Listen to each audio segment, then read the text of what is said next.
Ba ba ba ba ba ba ba ba ba ba ba Ba ba ba ba ba ba ba ba ba ba ba ba ba. ba Ba ba ba ba ba ba ba ba ba ba ba ba ba ba ba ba. ba Ba ba ba ba ba ba ba ba ba ba ba. ba. Welcome to Ghost Town Video, and more importantly, welcome to our faces. My name is Steve, and this very handsome gentleman beside me, Hi, I'm Brandon. and we are talking about Star Wars. Welcome to the Ghost Town Video, Star Wars Day. May the 4th be with you, Spooktacular. Spooktacular. I know, and you know, and if you read the scrawl at the beginning of the episode, and yes, Brandon, there will be a Star Wars style text scrawl at the beginning of Oh this man. episode. If you read the scrawl at the beginning of this episode, you know that Brandon and I, and as you can see, happen to be two white millennials, which means we definitely have Star Wars opinions. But rather than saturate the ongoing film and television podcasts that we do with those opinions, we thought that it would be interesting to just do a bonus Star Wars Day episode here on the Dying of Exposure YouTube channel. And it's our ability to talk about Star Wars films and television shows and what we like about them and what we don't like about them, what we think the internet gets wrong in general, and how to fix it. So, Brandon, are you ready to talk about opinions on Star Wars? Oh man. Yes, I'm very ready for that. Even though by Star Wars fans, I am a fake nerd girl. You are a fake nerd girl. You're not even a fake nerd girl. You're fake, gender fluid is what we'll go with that. You're fake gender fluid because your fakeness has no gender. No, you've seen all 9 of the main Skywalker saga. Yeah. You've seen both the Rogue One and Solo. Mhm. You've seen all of Mandalorian's 3 seasons. Yep. You've seen Book of Boba Fett. Unfortunately. And you've tried to watch Andor. We'll bounced get there. off Andor about 3 or 4 times now. We'll get there. But my question for you, okay, so let's set a baseline here. Mm-hmm. Let's assume that both of us generally like the original trilogy from the late 70s, early 80s. Yeah, it's a solid. How are your feelings here in the year of Stanley Tucci 2025 about the prequel trilogy? The one that came out when we were teenagers and the most opinionated about media. It was the beginning of a very long descent into madness. Okay. So, setting baseline, Brandon, not a huge fan of the prequel trilogies. There are elements, there are kernels of good ideas in the prequels. I agree with that. I agree with that pretty wholeheartedly. Lastly, how do you feel about the Disney trilogy, the sequel trilogy? I feel like it's more bland than the prequel trilogy, which is where it falls short of the prequel trilogy. Mm-hmm. But it's better acted and dialogue overall, not necessarily consistently. Yeah. There are moments of horrible dialogue in the sequel trilogy, but overall, there's no "you're breaking my heart, Anakin." Yeah, there's no stilted romance. It's there not is forced romance, but yes, it's not as stilted. It's not as awkward. The sequel trilogy has a worse story, but is less awkward at telling it. Mm-hmm. That's how I would describe the sequel to the prequels. Yeah, and the sequel to the original trilogy post prequels. Yes, it's a mess. It's a mess. Star Wars is a mess. All right, I'm gonna give you something, and this one's gonna be a thinker. We're gonna start off a little different because most people will talk about fan theories, how to fix things, how to do stuff, and everything. Just a disclaimer for me before I forget, I have a lot of love for the original Star Wars trilogy, though it is not a flawless series of movies. The same there. Yeah. But I have a lot of love for it. I have a calming amount of distaste, like a slowly reducing over time distaste for the prequels. I haven't flipped on them like a lot of younger millennials or Gen Z, who they were the movies that came out when they were kids and everything. I still think that they are hilariously badly made movies, but I went from hating all of it to being like in that same position. I'm like, there's kernels of a lot of good things here. It's just could have used a better director and a better writer. But like, if a better director or better writer almost had a swing at this straight up, where it's like the beats were the same, even the cast was the same, and they just had a better director and a better writer, these could have been really strong movies. They just worked. I think that there's like some of the overall ideas there, but I also think some of the core ideas in them are also horribly missing the mark.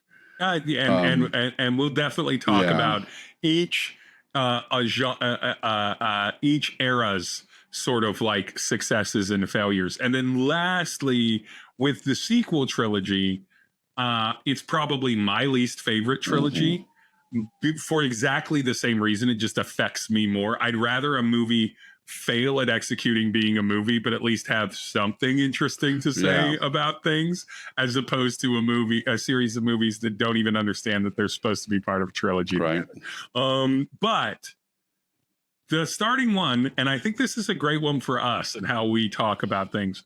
Brandon, across all 9 movies in the main Skywalker saga, who is the worst actor at the time they appeared in the movies? Like at the time they appeared, or maybe first appeared in the movies of all. Oh, man. Because I think this isn't as obvious as it wants to be. I'm going to exclude children, because that's obviously not fair. Children don't count. That's not fair. They got to be at least teenagers or up. The worst. Also, who knows? That kid could have been a great actor with a director that knew how to direct and if a you child. if you see him in other things, he's not terrible. Better, as is true of literally the entire prequel. Even though what's the only other movie I think I've seen him in was another movie I also deeply hate, and that was Jingle All the Way. Was that Jake Lloyd in that? I don't know if it's him in Jingle All the Way. I think it is. Yeah. I think that's the same child actor, and he is better in Jingle All the Way than he is in Phantom. But everyone's better in every other movie they've ever been in. Jake Lloyd than they are in he Phantom. Is perfectly fine in that movie. That movie's trash, but he is not a problem in the movie. Okay, but. So that's really hard to say. That's hard to say. All right. I would still. Where's your gut tell you? It wants to say Hayden Christensen. It wants to, but you know that Hayden Christensen, that he might have delivered one of the worst performances, but he's the worst actor that's ever been in Star Wars. Okay, so are we only like I'm trying to like go through my brain here of like different actors in the films. Yeah. Because then we're only going through the original, the Skywalker saga. We're not including Rogue One and we're not including Rogue One and Solo. We're not including obviously the Ewok movies or any of those. Okay. We're keeping it clean, but and the prompt is at the time that they appeared in the Star Wars movie, because it's like it's not about like who after 50 years of acting is a better actor now than someone who only had 20 years or maybe 10, 15 years. It's when it mattered that they were in the Star Wars movie. Because I have 2 locked and loaded, and nobody's ready. Nobody's ready for my hot takes. Yeah. I'm looking through here because I can't even remember all the damn people who've been in it over these years. This is why we have me on the thing. Is it a fandom IP? I got you. You know, I think I'm still going to because you know what? Like, yeah, Hayden Christensen may be better now, but I also remember him in movies that came out at the time, which were all like, he did not have good performances in those other movies too. Now, a lot of the bad performances in the prequels can be blamed on horrible writing and directing. I'll look at Natalie Portman, phenomenal actress. Yeah, Liam Neeson is in that movie. Not really. Liam Neeson appears in those films and reads lines in those films. Yeah, but Ewan McGregor is in those movies. Every time I remind people, it's like, if you look at that cast on paper, you're like, this should be fine. This should be good. Like, just even mediocre TV writer could give this enough heat for an actor to run with. Like, and then even like the sequels, you know, you got a bunch of great actors. The sequels are filled with great actors. You know, the sequels are Daisy like Ridley, stacked. Adam Driver, you know, Domhnall Gleeson. Domhnall Gleeson's a phenomenal actor, though he really hams it up in the sequels. But yeah, and yeah, he does. Which I don't mind. I know it's like the most cliche choice, but I am going to still stick to my guns on Hayden Christensen. But I know you're going to drop some good. I'm going to drop such heat.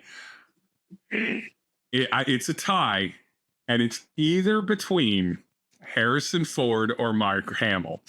Either of those two in A New Hope, and even in Empire, they're better in Empire. By Jedi, both of them are much better than they were. Yeah, but like I would say that in A New Hope, certainly Mark Hamill was absolute garbage at act. He was not better than Hayden Christensen.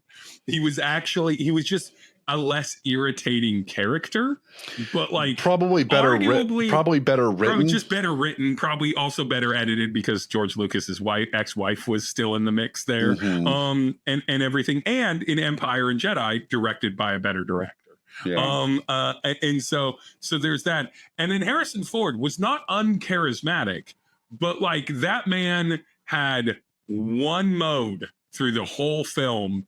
And it's not that it isn't a fun role, and it might even have been like a better choice to cast him. So I'm gonna actually have to say I think it's Mark Hamill. I think Mark Hamill is actually the worst actor.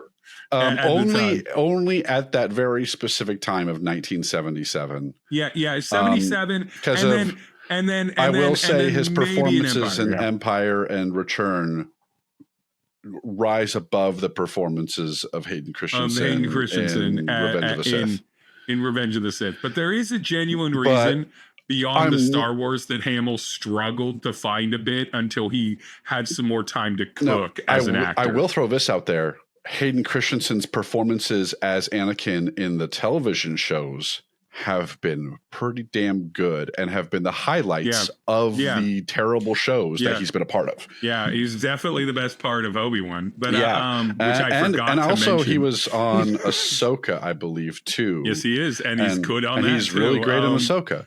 Yeah, so he did get there, and that's pretty common. That's common of a young actor that's like gonna be in front of a franchise. It's really rare that you get like a ready for primetime Tom Holland, like in a role of a big spectacle series. But like it is there. But like I think it's funny because of course we all notoriously hate Hayden Christensen's performances in Attack of the Clones and Revenge of the Sith. But it's like but it's like if you go back, like Empire, he's much better. But if you go back, I'm like Hamill's not killing it that much differently. You know what's interesting to look at the framework, like to reframe. When you look at the prequels, and I feel like in a weird way, Lucas was trying to even more directly go to his old pulp sci-fi roots in those films than he did even in the original trilogy.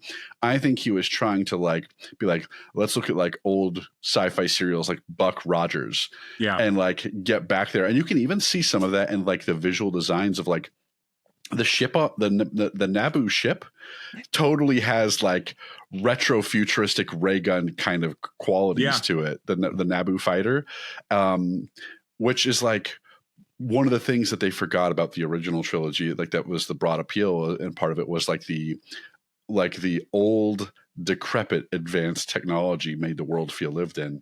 Yeah, but it feels like old pulp sci-fi, and I think that might have also kind of led the choices in the the writing and direction.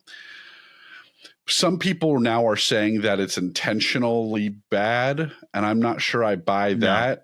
But I do think that maybe all you have to do is look at his other movies, and you're like, no, he's just not very good at this. He doesn't write human beings very well, and much like J.R.R. Tolkien before him, that's a real hindrance when you look at it directly in the face, regardless of how seminal or how influential within nerd and fandom media their works became, is that they're not good at human. Fortunately, the people who adapted Tolkien were good at humans. Yeah, and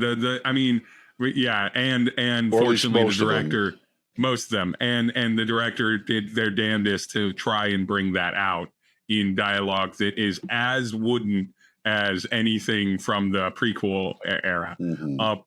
But yeah, so let's get into the eras. I want to start. We're not going to go linearly.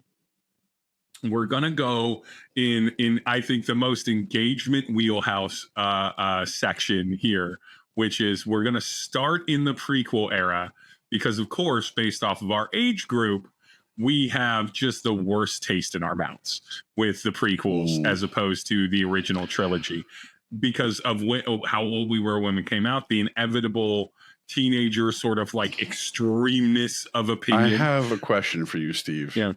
When the prequels came out, were you there every time at midnight for the premiere? So yes and no. I was there for the Thursday evening. Yeah, the Thursday midnight release, premiere of Phantom, and I was there for the same for Attack of the Clones. No, strike that. I wasn't there for the midnight release of Phantom Menace. I didn't. All right. So I was there for Attack of the Clones, and I was there premiere Friday night. So not the midnight release, but Friday. So the day of release. But were you there for all three of them? You totally lost all your nerd cred now, Steve. I have. I was there for all three of them at midnight. And walked out of each one slightly more disappointed than the last. So hoping each time maybe they'll get this one right. Hoping each time that the next leap would be the leap home. Quantum leap. A different story, not as good as you remember it. Sci-fi. My Phantom Menace experience, I forgot about this. My Phantom Menace experience is probably the one that would upset most fans the most.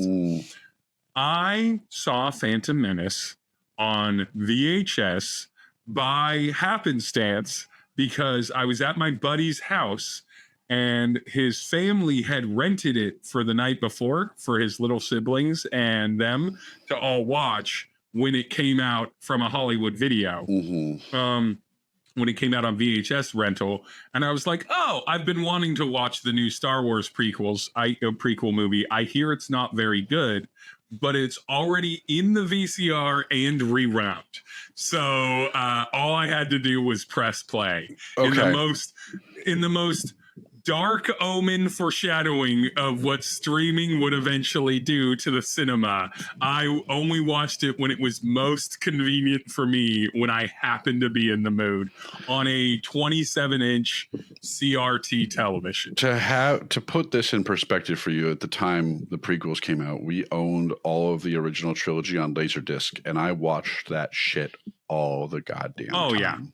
Oh yeah, I'd seen the original trilogy 100 times. And of course, I had gone and seen before that they did the special editions, and we saw all those in theaters on their premieres as well.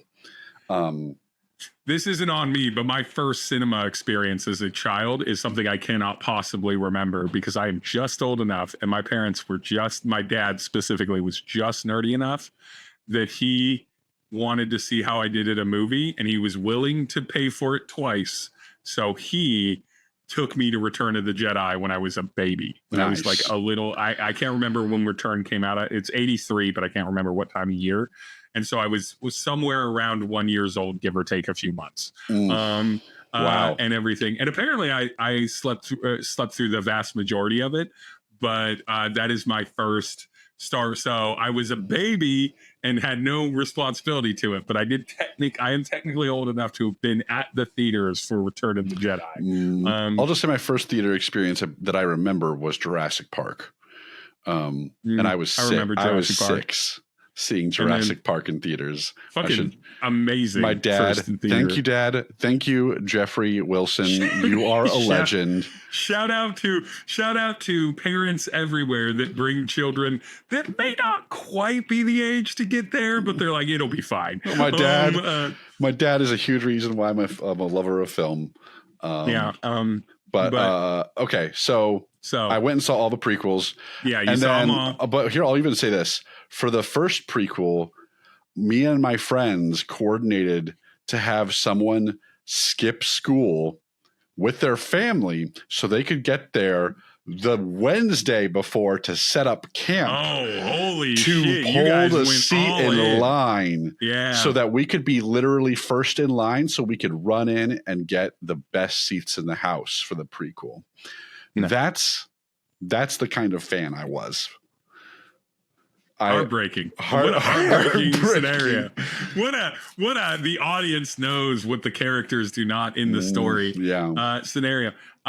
For Attack the Clones, I worked in a movie theater at that time, so it was very easy to coordinate and arrange. And I was working the morning of the day the midnight release would come out, and so I helped coordinate my friends being in a good spot in line, and then joined them after my shift was done. We all hung out and eat and did the whole line thing. I was dating someone at the time that was a big, serious cosplayer, and they had looked at all the trailers and built this whole custom cosplay for Padme's dress, one of Padme's dresses, and so they had a whole headpiece and everything. But yeah. So like I would argue of the prequel trilogy that I've seen the most is probably Attack of the Clones, simply because I worked in a movie theater where it was happening and we'd have little 30, 40-minute lunch breaks. Mm-hmm. And so I just go in and sit in a theater and watch whatever part of Attack of the Clones was on and eat my, the stolen movie theater hot dog that we weren't supposed to have for free, but I used to take anyway. They're going to come after you now after all these years. Lowe's, which is no longer a cinema place because it was bankrupt and bought out by either AMC or Regal. I can't remember which one. Will come for me. But yeah, and then Revenge of the Sith, I was hanging out with my roommate and we were bored and it was Friday and we're like, let's go to a movie. And he's like, the Star Wars movie has come out. Do you want to go see that? And we were like, yeah. And we walked up to the theater on Friday night to go see Star Wars. And then only then realized that it was opening weekend of Star Wars Revenge of the Sith, because we didn't like the first two movies and we saw it and we were like, this is about the amount of respect that this trilogy deserves. Just don't get those big launches anymore like this, like those Star Wars. Well, it's because they come out Thursday nights, Thursday evening at like 5, 6 p.m. Even then, they still don't get like. Yeah, I mean, I guess you could say that, but like, I don't, and maybe it's just because I'm old. I just don't see people get as hyped about. They don't get camped out. Well, nor should they. Yeah, you're right. They absolutely should. That was a wild time. Yes. That was a wild time for us as a fan community. Is that like get there a day or two before kind of thing? Yeah, and do that. I did that I didn't ever do the whole day. But again, Attack of the Clones, I set my friends up, so they were there for like the better part of like 10, 11 hours waiting to go and see the film. And then my other the Lord of the Rings films, I did that for Two Towers was a big one, and Return of the King, where I showed up kind of the evening the day before and did the midnight thing and everything like that. I did it more for video games than I did for films back in the day. We don't do that anymore. We don't have, again, the distribution, the fact that they now know how many screens needs to be on films. It used to be wild when a movie theater would eat like 3 screens for a film, right? Like even in the Star Wars prequels, Lord of the Rings, Harry Potter days, when was some of the biggest, the Tobey Maguire Spider-Man, the Fox X-Men movies, like some of the biggest fandoms starting all hit around the same time. And and then movie theaters are like, oh, we could just show it on like 4 or 5 screens. It's also the switch to digital, so it's easier to do that instead of some complicated across the way reel to reel things that were happening in the old projection rooms and everything, which is, so it'd be easy to be like, oh, this movie's pre-selling a lot of tickets. And then Fandango comes in as well and is like, creates the kind of culture of, yeah, just buy your tickets in advance and have reserved seats. You're done, cooked, asked and answered. So there's just changed. So many things came up to kill it. Yeah. That being said, prequel trilogy, terrible. They're terribly made movies. The production design of them, fantastic. Production design, no. I see. I even argue. Let me ask you. When you say the production design is fantastic, like what do you mean? I mean, like the production of, like, they were doing things with special effects and the sets and things like that no one else was doing. Okay, I will agree with you with that. The art design of the production design, I think, is terrible. Okay, but I agree with you that, like, they were definitely pushing the edges of what you could do in a movie, which is classic, like, ILM. It's classic Lucas production, and it's definitely hamstringed by the time that it came out. But like, if it did not exist, then other things would not exist that are better because of it. So it was so yes, I agree. So the production design, agreed. Technically impressive, artistically lacking. I want to say this very clearly, loudly, for the Gen Zers that may happen to watch this, any millennial that may be forgiving this.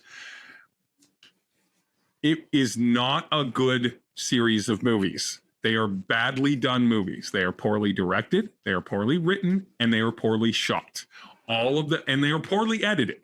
All of the mechanical parts of the movie. I'm not talking about it not being for me as a Star Wars fan or not being for children. There has been tons of for children Star Wars media that I have deeply liked. And if you want to say that all of Star Wars has always been for children, and/or would disagree, because any kid's going to start watching this and instantly fall asleep. But like, if you want to say that that they were trying to make the prequels more for children than the original trilogy, that's fine. There are good for children movies that are shot well and edited well and written well and directed well. This is not one of them. No. And so it needs to be apparent that regardless of your feeling of who the target audience was for, or like whether we have shady glasses, there is no subjectivity to saying that the film was not directed well, shot well, nostalgia is powerful or edited well. Distorts things. And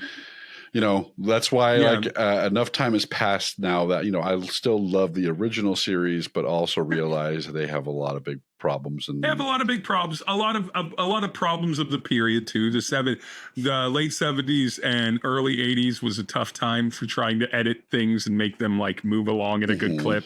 So yeah, that's the first disclaimer. If there was any one thing, Brandon, you could change about the prequel trilogy. See, that's interesting, because I was just thinking, like, what's the dumbest decision that they made? And this I'm gonna put on the shelf. We're taking it off the board because it's too obvious. Metachlorians is a too obvious thing to attack. Wasn't even my one. Yeah, it's bad, but it could so easily be solved by removing like 7 lines, and so like arguably that can't be the worst thing that you need to remove from it. This one has, there's so many things. If changing the whole story is obviously out, but if we're only allowed to nitpick one thing in this particular instance, and it can be pretty major. It can be pretty through-liney or not. Well, what is it for you? The fact that the uniform of the Jedi Knights is robes is the dumbest damn thing. Ooh, I love that. I've hated this since the prequels came out. I was like, wait, weren't Obi-Wan and Yoda in hiding? So aren't they like supposed to be wearing the clothes of like a hermit? And then you're like, no, they're wearing their fucking Jedi uniforms while in hiding. What the hell? I haven't even thought Like, this is so dumb. Literally, like, you go down to Argentina in 1965, and it's like, man, that's a lot of gray. That's a real sleek, well-designed German fashion designer gray outfit that guy is wearing. Look at those lined up buttons. So, like, when you watch the originals, you're like, oh yeah, Obi-Wan wearing these robes. He's like wearing them with like the hood pulled up and makes him look all dark and mysterious, like a guy who doesn't want to be recognized. Yeah, makes total sense.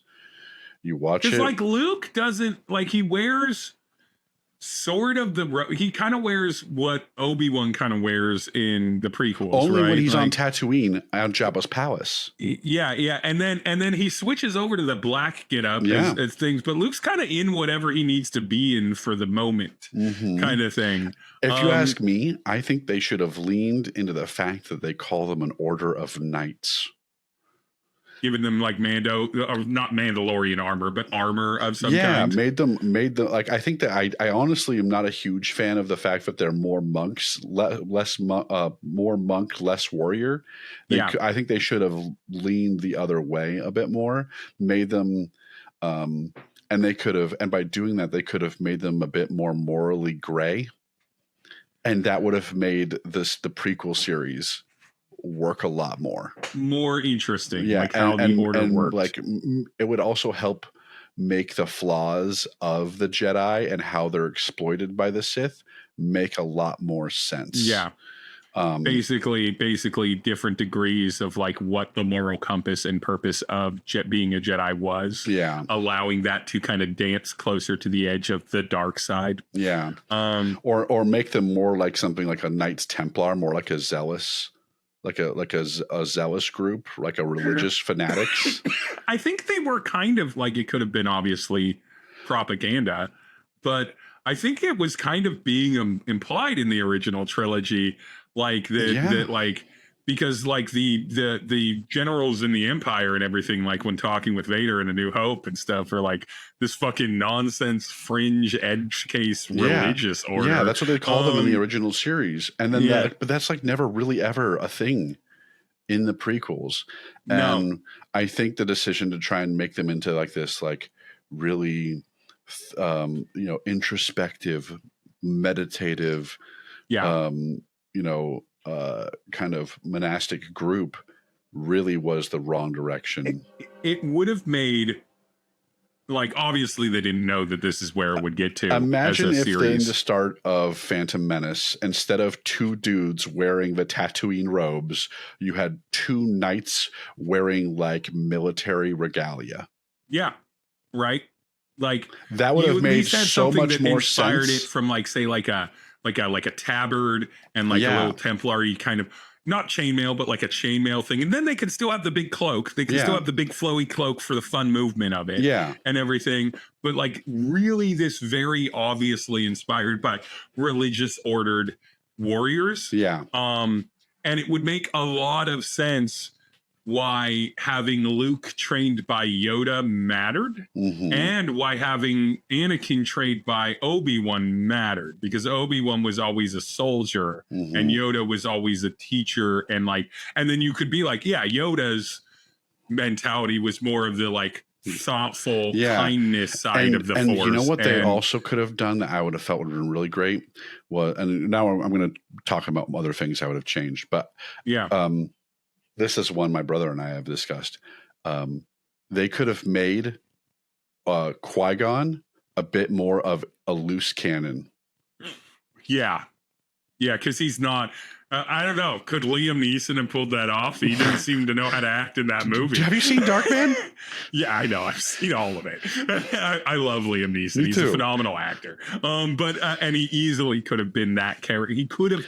Imagine if he was just like, because he has this thing where he's like, "Oh, I'm going to go gamble on this race," and Obi-Wan's like, "That's a bad idea, Master." But like, what if he's just like, "Oh, don't be such a prude, Obi-Wan.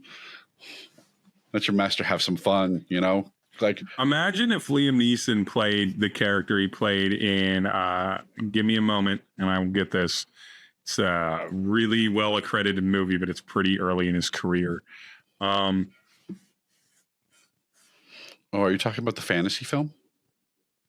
No. Okay. I think he's in Kroll. Michael Collins. If he'd been the character that he played in, that's in The Land of Saints and Sinners. Is that what I'm thinking of? No. I'm thinking of Irish movie, IRA. Maybe that's it. Yeah, look at him in Kroll. Yeah. Yeah, no, he's buck wild. I can't remember the name of the movie now, but it's the first time I watched it in film class. Back imagine when I was if like they 19. kind of made these guys more into like a bunch of like medieval knights who were more into like adventuring and kind of were like, yeah, we're the good guys, but they also kind of sought out fights. Yeah, which is what the Jedi Order became during that period in the New Republic era. Mm-hmm. Or not. Gesundheit. Yeah, excuse me. But let's talk. That's my big change, though. Yeah, your big change. I think that's a great change, and it would have. Again, they couldn't have known this. But like, imagine, if you will, that the prequels we see sort of like the end of Jedi's even being a thing and eventually being sought out and eliminated. And then in the sequel trilogy, we see the sort of like return of them and the return of the old forms and the old teachings, which is kind of a little bit of what the sequel trilogy is about. But then all of the Knights of the Old Republic games or anything that's in the Old Republic era would have been this is when the Force and Jedis and everything was the prevalent, dominant sort of like belief, one of the dominant belief systems in the universe. This is when they were not just a adjacent but separate from governance weird fringe faction that had been around for so long, and over time society had moved beyond them and they themselves had corrupted. This is when they were the sort of Jedi that they sort of present in the prequels, but like as more of a governing body and more of like in cooperation with a lot of the like power structures of it. So then you would have had like two or this sort of like implied biggest power time, then the fall time, and then the eventual like journey to recovery time. And then you'd have all this fucking meat on this bone that you could chew on like what happens now when an order that inevitably fell to its own hubris and strictness and its worser sort of like instincts of that. What happens when someone is when various people are trying to bring the good parts of that back while trying to avoid the pitfalls that it simply becomes. So you have those stories that you can do that are like more nuanced and would appeal to the older audiences who've grown up with Star Wars. But then on the flip side, you now also have a history of Jedi Knights as like adventurers and warriors. And you can also then make spin-offs that feel like science fantasy sword and sorcery adventures. So you can also take them in a different direction too. So you have like kind of a broader perspective of what the Jedi can be. And and you know, and another thing you could also do is you could have also introduced other orders of knights who were also all wiped out. Yeah, I mean, like the worlds, the worlds that they limited themselves to by forcing it to be presented as sort of like a monastic or druidic order, as opposed to like what it is, which is sort of like a full-fledged religious ethos. And the theocratical ethos, huge. And on that note, before we go too long, Brandon, unrelated to that entirely, but I will start with someone that's from this era of the prequel. I have a little game for us, Brandon. A little game that I thought would be fun, because this is going on YouTube. So we've got a YouTube. Okay. We got to have those YouTube hooks. Gotcha. Right? So this is a game called Real or Not Character Names from Star Wars. Okay. Now, none of these names are from the video games. Okay. They might have appeared in video games, but they're not like only in the video games Okay. or comic books or the sort of Legends legacy wiped from canon when Disney bought Star Wars, but then some of it is still canon, kind of thing. When they want it, kind of stuff and everything. So I'm gonna give you a name, and then you need to just tell me if it's real or fake. If it's a real, okay. First one, Therm Scissor Punch. Fake. That is a real Star Wars character name. That's too absurd. Come on, Scissor Punch. Scissor Punch is from Solo, a Star Wars movie. Really? I watched that one. I don't remember that guy. Therm Scissor Punch, my guy. Okay. Grace Typho. That's real. That is a fake What? name. That is Okay, made by a Star Wars name generator. You're pulling fast ones on me. You got tricky ones in there. Yeah. Elon Sleazebagano. That has to be real. That is real. It's from Attack of the Clones. Yeah. I'm going to give you an easy one. This is a layup. Jack Porkins. That's real. Yeah, notorious character from New Hope. Jana Javel. I'm gonna go fake. All right. You got that one correct too. That is another real one. You're picking up steam. Okay. General Horm Loathsome. That's real. That's Clone Wars, baby. That's Clone Wars, the animated series, which is something I know you at least haven't watched. You might not have seen any of it, but you've definitely not seen all of it. I've catched a few episodes over the time it came out. Cy Snoodles. That's new. That's real. That's the singer from the band. The band on Jabba's yacht. Yeah, Jabba's palace. Or Jabba's like little freighter yacht. It's just in his palace, right? Oh yeah, it is in his palace. Yeah. You're right. Yeah, so Horm Lumsum, our Cy Snoodles, real. Mm. Dr. Mandible. That has to be. I'm going to say that's real.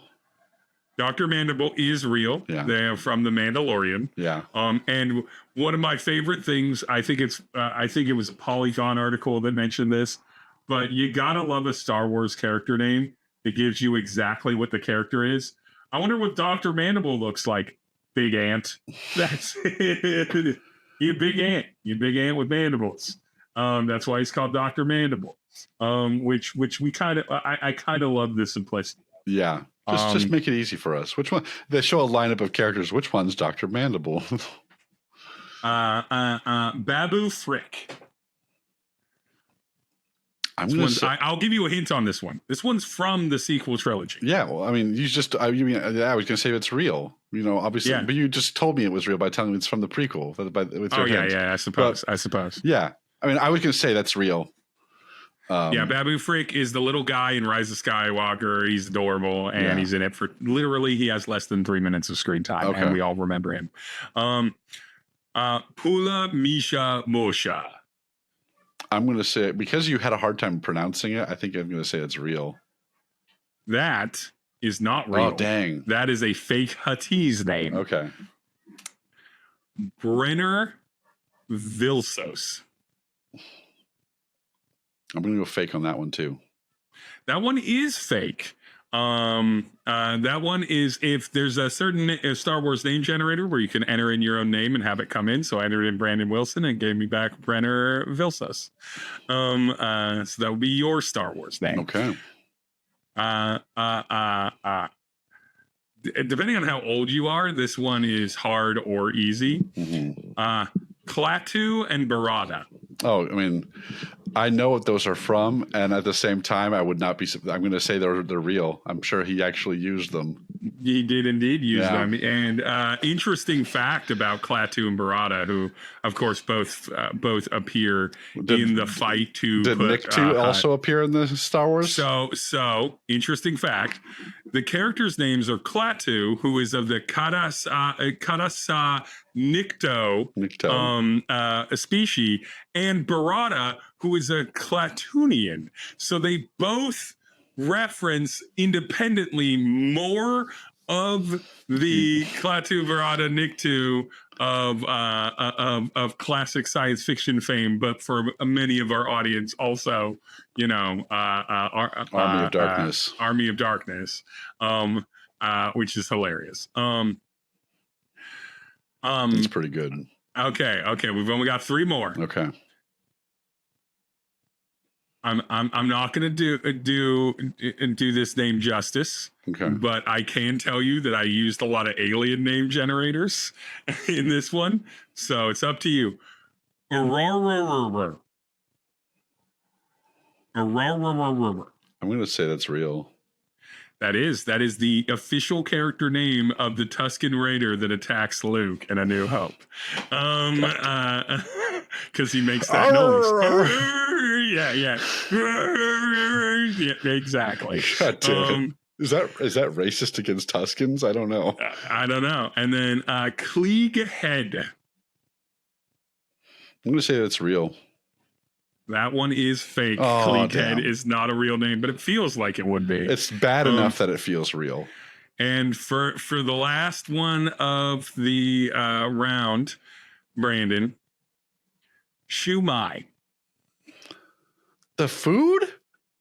The dumplings? Yes, it's real. It's real. And I bet you can even tell me which species of alien has the name Shumai. No. Brandon, I bet you know it. I bet you know it. No, not the freaking Trade Federation aliens. Yep, the Commerce Guild aliens. No. Now, admittedly, this doesn't appear in Phantom. It appears in Attack of the Clones. They're part of the they're part of Dooku's council of separatists, but they are in fact just named Shumai. Oh my god! And it's spelled Shumai. George Lucas, you racist piece of shit. Fucking right. Holy Brandon, shit! You got 10. 11 out of the 15 of those correct, which means you get the prize of having a good gut instinct on what is and isn't real. The only ones that you did not get that were real, weirdly enough, is Term Scissor Punch right out the jump. Yeah. That one was a little bit too much, and your instincts though for where George Lucas lands is strong. A General Horn Blossom after is a real you told me bad that one was real, I was like, okay, I need to recalibrate here my sense of what's an absurd name for a Star Wars character. I need to readjust. Scissor Punch. Yeah. Scissor Punch. Because everyone thinks of everyone has your Porkins or your really obvious sort of like doofy ones. What's his name? The long-headed dude that's part of Jabba's retinue. Jabba's retinue has a bunch of. You're talking about gosh, you're talking about the Twi'lek. Yeah, you know. Gosh, I'm blanking on his name, but I'll remember it later on for sure.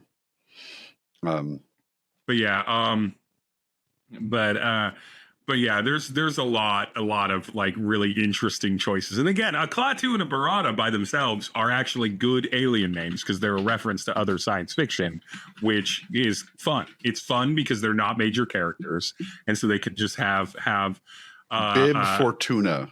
Bib Fortuna. There you go. Notorious name of what a goofy little name to give a person. And of course the species name Mon Calamari are also well known and ridiculous. But yeah, just going through it, and it's of course I'm not going to put in Kit Fisto. When you speak of action adventure night, Star Wars Jedi Knight, Kit Fisto is the one that comes to mind every time because everything that Kit Fisto was in the kind of pre-Disney era was basically him going and fucking up shit, which is great. But we can't have a 5-hour YouTube video, so we must move on from the prequel trilogies. Yeah. And we must go then back to the things that made us love Star Wars. Let's talk about the original trilogy. Okay. Brandon, the original trilogy, amazing Star Wars, sets the tone.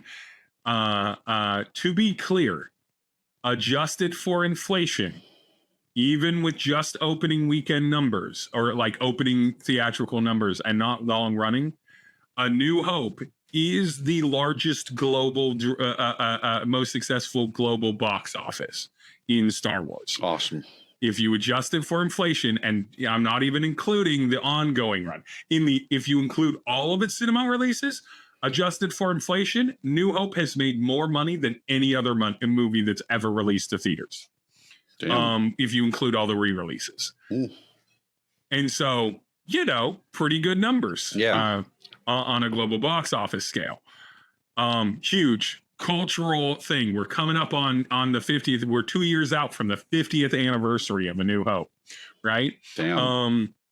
Yeah, like sets a tone for back half of 20th century and just fandom culture in general. Right. Brandon, what is your least favorite thing about the original trilogies? And I'm going to also take a very easy thing off the table. We can't say Ewoks. We cannot say Ewoks. Depending on how old a person was when they saw those movies, they love the Ewoks or they hate the Ewoks. How I Met Your Mother did a bit on this. It's kind of a known thing. Outside of Ewoks, what's your least favorite thing about the original Star Wars trilogy? Bringing back the Death Star after New Hope. Ooh, good one. Good one. Feels lazy. Feels realistic about how militaries work, but very lazy from a storytelling. Yeah, this standpoint. I think them doing that when it's just like this thing has already been a proven failure. As opposed to Force Awakens, when bringing the Star Killer base back was the best choice. Yeah. I mean, it was the best choice in those movies, but it doesn't mean it's a good choice. We'll get to you, sequel trilogy. We'll get to you. Maybe the worst. Maybe the worst, and not the worst. It lives in a weird area. What could have been done instead? Most opportunities failed in those in those movies. But anyway, what could have been done instead of a Death Star would have been mobilizing a truly enormous fleet, and showing the scale of that, showing like dozens of Star Destroyers and huge swarms of ships, and making it more of like really showing a huge show of force. And then now the problem with that then being is that such a large military becomes very difficult to dismantle versus destroying one large superstructure, right? So it would make it less believable. Work with the Child of Destiny hero's journey. It makes it more difficult to have like, oh, we've defeated the Emperor and Darth Vader, and therefore this whole infrastructure of generals that are just waiting. It wouldn't just fall apart. There'd just be a bunch of people who step in. So it'd be much more difficult to have a conclusion. But I think that would have also been an interesting problem to try and write a solution to. I agree. And just revisiting the Death Star was, lazy. I think, it was lazy writing. It was a lazy effort, and especially after, at that point, 6-ish, 7-ish years of like developing and master crafting the sort of like the effects house of it. Return of the Jedi really felt like, oh shit, what do we do after Empire? Yeah, it did feel a little bit like, fuck, we're so close to the sun at this point, and we got to land this fucking plane. And it's not a terrible movie, but you have to forgive a lot in it that you're like, this feels like an easier path than it should have been. I have a question. Are we going to later on ask me to rank my the films? Oh, yeah. Okay, we are. I'll hold off on my thoughts on that till later. Then. But Return of the Jedi, definitely, I agree with you. For me, if we're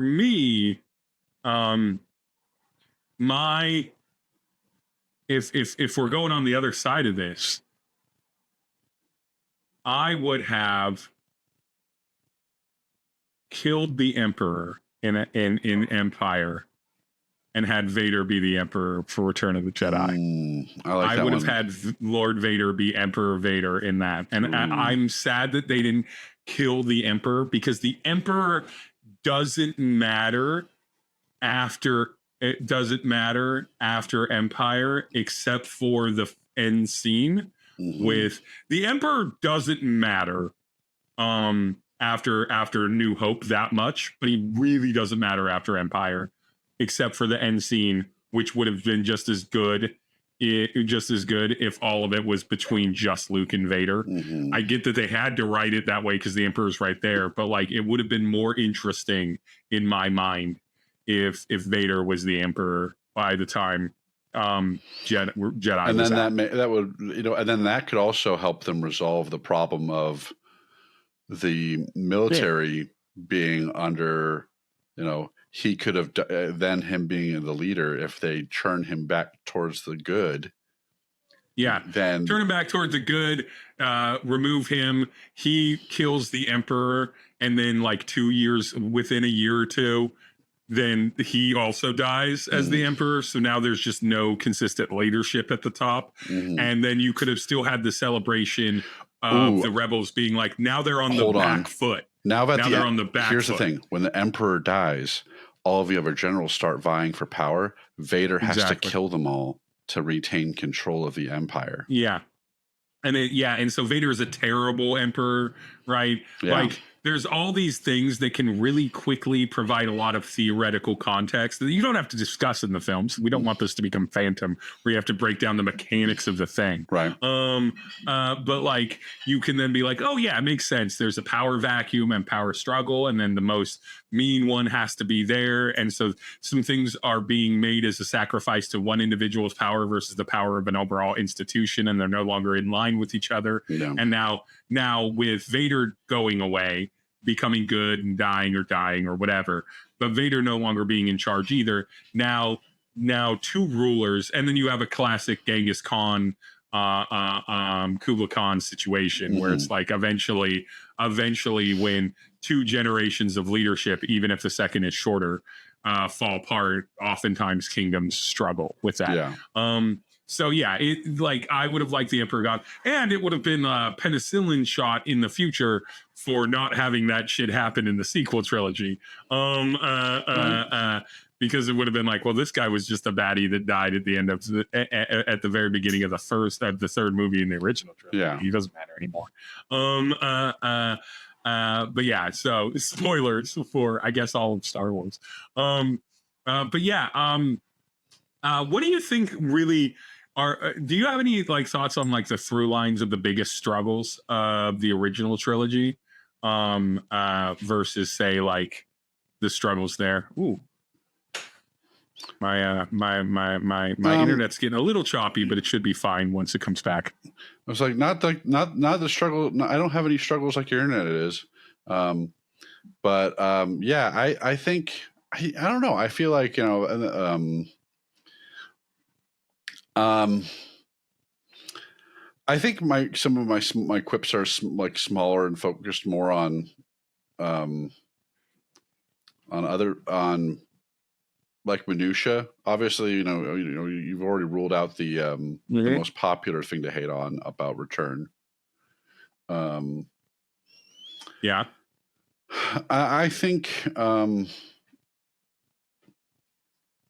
don't know. I feel like there's other things like Luke's family dying doesn't really seem to upset him all that much. Like, no, and I guess really. you could tie that into like Mark Hamill not being the greatest actor, but who knows? Yeah, he's like not also, really upset by effectively the people who raised him. Yeah, but they wouldn't let him go hang out at Tashi Station, so it's probably best I think once again, just like I think, you know, like once again, kind of the portrayal of a Jedi overall is still just kind of like meh. And the idea behind I also think the idea that the Sith are just always two is dumb. Yeah, I think it's. I know really, that really I know that there's lots of fun lore behind that, and why that happened, and it's dumb in the movie though. It's dumb. It doesn't make any sense for a long-standing nemesis. All of the reasons, like it would have made sense if it would have made sense if it was like thousands of years ago the Sith existed. By the way, and they never eventually even tore mentioned the themselves Sith apart. in the original trilogy. Yeah, they don't. They really never call know. them the Sith. Yeah, and so They say he's a, he was a Jedi Knight, and that's it. They never say the Sith only gets introduced in the prequels, and that's another thing. Is like, then they could have also just made like, kind of going back to my change. They could have just made the Sith just a rival sect of knights that existed in the Empire, or existed in the Republic, who were vying for their positions of power, and then through their scheming succeed. Yeah. Or they could have just said that it's what you call a Jedi Knight that has focused more on themselves than others. Mm-hmm. And then they could have had interesting conversations around like how much does the Jedi Order do that as a matter of course these days, as opposed to that. Or they could have said, oh, too many of the Jedi were tempted too much by the dark side back in the day. And so any number of reasons, but I'm curious to hear your thoughts on this one. There's a lot of flaws of the original. Obviously, I have a penchant for constantly beating my drum against 1970s editing, pacing. I think it's bad.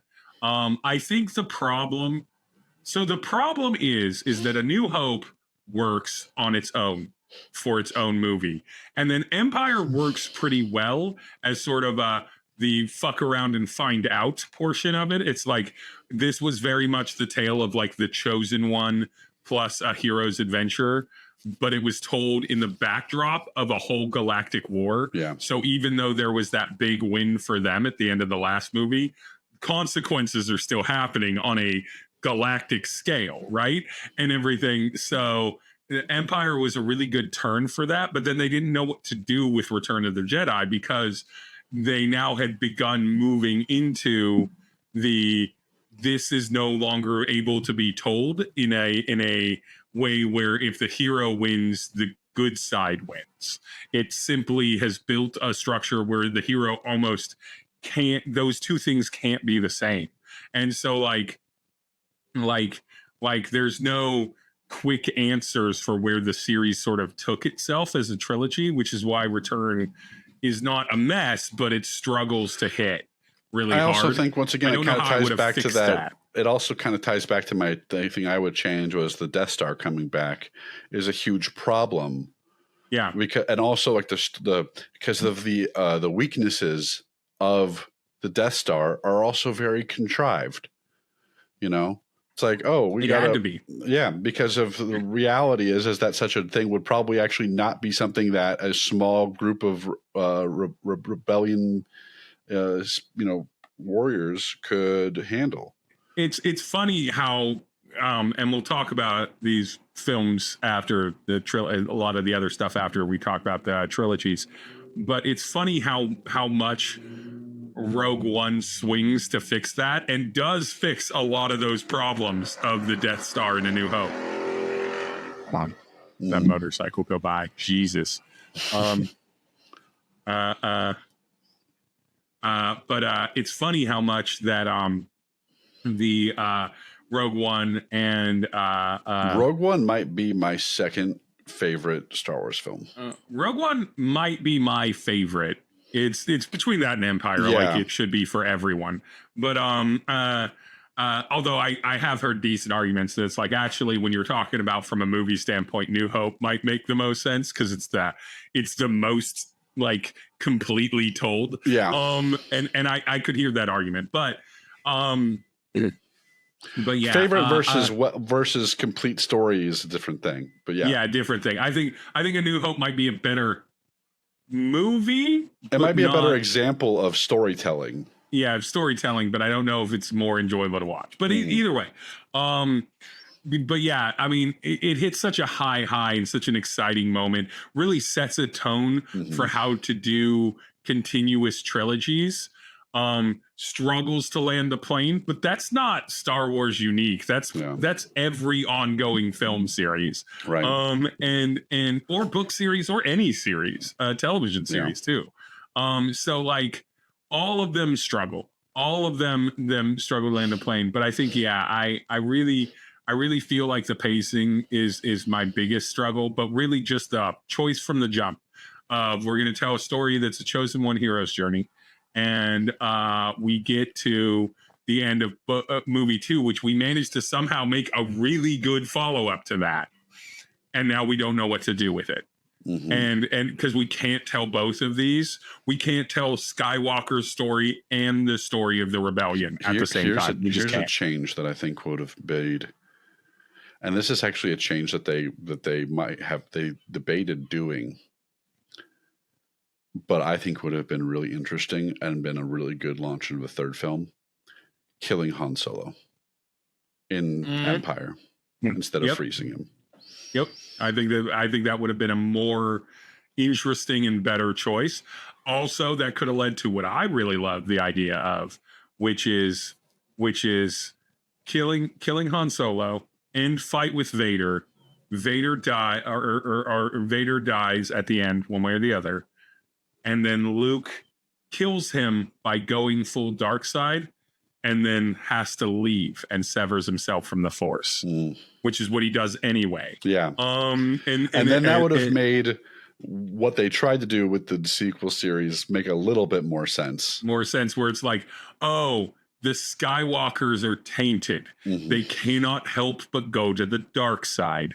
And the only person that doesn't go to the dark side in the Skywalker series or Skywalker family is Leia, who doesn't use the Force until she starts kind of being Force sensitive and dies before it can become a problem. Yeah. But like the Skywalker bloodline is a problem bloodline. They are too powerful and it is too dangerous. But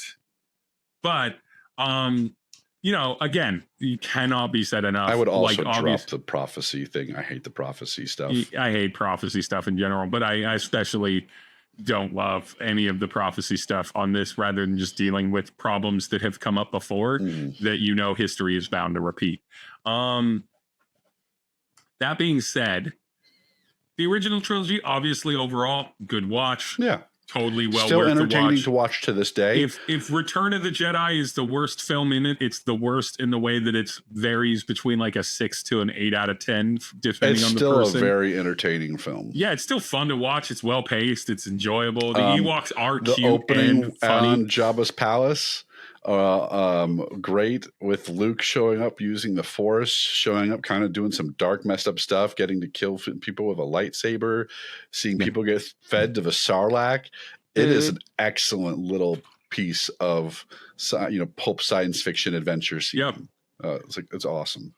Yeah, you love seeing your hero be a badass, and you finally really get to see Luke be a full blown. It's like, oh, he's about that business now. Yeah. This is not Luke we met in A New Hope. This is a changed man. Mm-hmm. So before we get to the next trilogy, Brandon, I have another game for us. Oh goodness. Let me bring it up.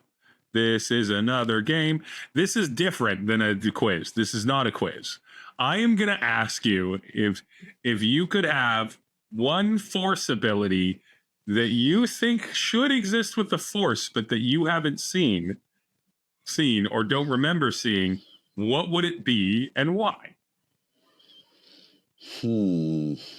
And then it's going to be a little bit of an info dump on the different Force abilities. Because here's the problem with that is I actually do have quite a bit of exposure to the games and the different Force abilities that are depicted in all of the expanded media. Yeah. I even also have like the Star Wars encyclopedia that was made before the sequel series. So the legacy actually, I think this was even before the prequels. It was the legacy one. So it describes things even like the Clone Wars differently. Yeah. I'm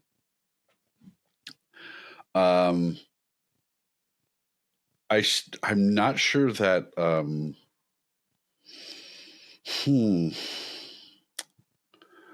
one that I think should be there but isn't, or one that I would like.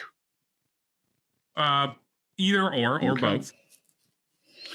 Because I don't know that I've ever. I mean, wait. Does Palpatine levitate with the Force in the the Rise of Skywalker or whatever it is? I don't think he actually levitates. I think he's on a thing. Because I think levitation is probably number one, and I've always felt they don't really do flight, and I always felt the idea that I always find the notion that people with psychic powers can't cause themselves to levitate to be the dumbest shit. I'm like, it is. It's like the first thing you would get good at. If I can levitate, if I can lift up a goddamn X-wing, I can lift myself up. Oh, but you can't lift yourself up. Or I'll lift up my clothes. Yeah, I'll lift up some harness situation that's getting a technicality around this. No. That is indeed not a force power that is like a specific thing, even though telekinesis is a force power, even though in theory teleportation is a force power. They do not have levitation / flight as like a force power, and that is wild and ridiculous. They help themselves in a way that they might gust, and you see that a lot in the prequel series where they can kind of like jump a little bit further. They can sort of like crouching tiger, hidden dragon kind of move a little bit, but like, so they can do fantastical parkour, but they cannot actually just like straight up fly. And you're like, that's the first thing I would do, is levitate, is fly. And you show me being able to levitate things. So I 100% agree with you. A list of force powers that appear specifically in canon force powers, but specifically in films and television. So this is not a complete list of all the video game force powers, some of which are indeed canon. Force awareness, which is Spidey sense. Force listening, which they do in Ahsoka, where you basically have the ability to listen to conversations at a distant way. Of course, cat-like reflexes. This is really expanded upon in the video games of like they have so much just like ability, physicality that they enhance with the Force. In Star Wars Legends, which is the sort of like series of animated shorts that sort of adds to or in on Disney Plus, Mace Windu has something called Shatterpoint, which is where he can sense the weakness in a situation, opponent, or object. And he specifically has honed that particular use of the Force. Force Sever, which is what Luke does to cut himself off from the Force. Force Stasis, which is holding something in place, which is different than telekinesis. And we see Kylo Ren do that in the sequels when he holds the blaster fire and everything. So it's literally stopping and stalling something almost in time. Okay. On its progression journey. Jedi mind tricks, so power of suggestion, right? Force shield. This is the not a force barrier, which we see in Clone Wars, where they create like a force of like basically a magical barrier shield, if you will. This is Force shield is the ability to make yourself less noticeable. So it's an extension of like Jedi mind tricks, where you just are, people aren't paying attention to you as much. Obviously, you can put people to sleep. Kylo does that to Rey. You can do calm emotions. They show Force uses calming emotions. Obviously, telekinesis, insight. Force insight, which is sort of like technopathy, is something that they do in, I want to say, Rebels. It might be Clone Wars. I can't remember if it's Anakin or the kid from Rebels that does it. But where they better understand technology with the power of the Force, which feels wrong. Let's just say that the Force is a tool that is convenient for the story at the time they need something to solve a problem. The Force is the ultimate Marty, Mary, Stu situation. And simultaneously, they forget all of these powers when they would be inconvenient for a conflict. And they never properly structure it out like, hey, again, a benefit to your different orders of Jedi. They never propered out where it's like, of course, this Jedi doesn't know how to use the thing that lets them bond with plants and animals better. Their focus is more on this kid of Force powers, because that aligns with how they feel like the Force is most useful. Imagine this. We kind of go back to my idea about the different knights. Imagine they talk about, the lightsaber is a Jedi Knight's weapon. So you have then you go back in time, and you have all the different all these different like Force user sects back then, and the Jedi Knights are the most militaristic ones. Yeah, of course.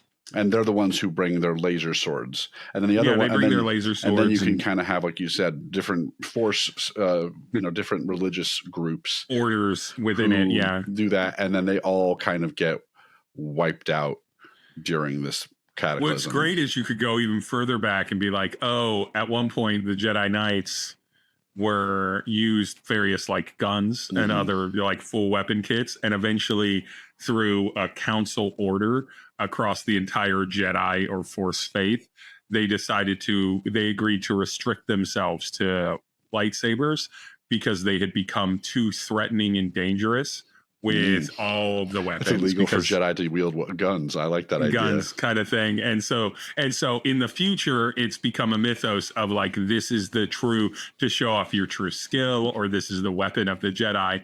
But in reality, it was a hindrance for that order. But yeah, astral projections, right? Force ghosts, of course. Ghosting is classic. The ability to definitely know that you have an afterlife. But yeah, for me, my Jedi power, and I never see them do this, I never see them do this, which is kind of wild to me. But my Jedi power would just be that I would, because they have the ability to commune and connect with nature and manipulate natural environments around them when they're super powerful. I'm like, well, then you should just be like fucking going to planets where it's a tough time to live and like healing the fucking soil. Just do druid shit, make the world better. Make remove poisons, especially because even though Rey wasn't the first one to have healing in Star Wars in general, they did that all the time in Legacy. But the moment that they're like, oh, Jedis have healing as well, I'm like, why are you out there in these streets then? Performing miracles, you religious code and order. Get out of here with your nonsense fighting and your swords. You could do so much more. You could Superman run on a mill and provide power to the planet. But there's like a lot of you. You wouldn't have. Don't be started on force speed. Force speed. We all know that, like, hey, you know what? It's funny in the beginning of Phantom Menace, they show force speed when they run from those droids. But you know what's another scene in Phantom Menace where that could have been really freaking useful? It's when goddamn Obi-Wan was trying to save Qui-Gon, running through those damn laser shields. Oops, forgot. So useful. Forgot to force speed. I was super fast a bit ago. But nonetheless, so that is force powers, and that forces us to talk about probably. It's my least favorite. There's so many problems with it, and I have so much knowledge around it that it's my least favorite trilogy to think about, which is the sequel trilogy. I'll say this: I've watched all of the other Star Wars movies multiple times, except the sequels. I've only watched each one once. I've seen all of them twice, and Force Awakens I think I've seen 3 times. So I have seen all of those movies because I saw them all once in the theater, and then I had to go back and watch them to see if they were that much of a struggle. Brandon, there are so many things you could do to fix the sequel trilogy. That's the thing. I think there's so many fucking inroads on making these movies better that it's why. Because like with the prequels, I would scrap everything they had in the prequels, in the sequels.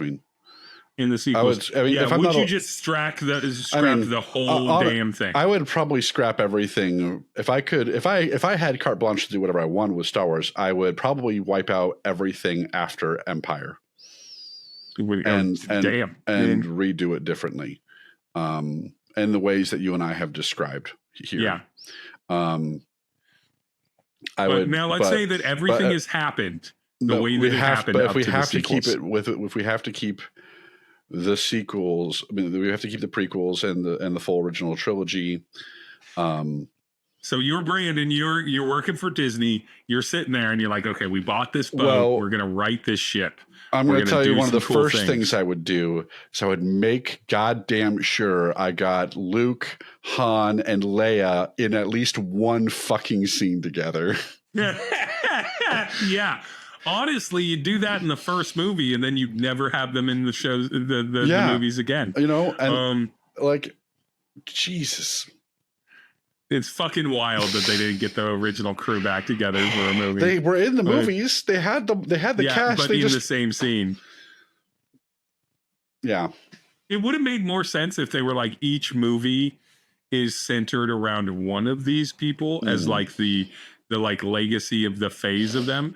But it felt weird because all of those actors were much older, but then you couldn't, because of timeline, include any of the major characters from the prequel trilogy in the same way. So then it doesn't make as much sense. No. But yeah, if it was like, if the first movie was about Han, and the second, or it was like about the new character's experience with Han, and the second movie was about the new character's experience with Leia, and the third movie was about the new character's experience with Luke, I could understand keeping them separate in that way.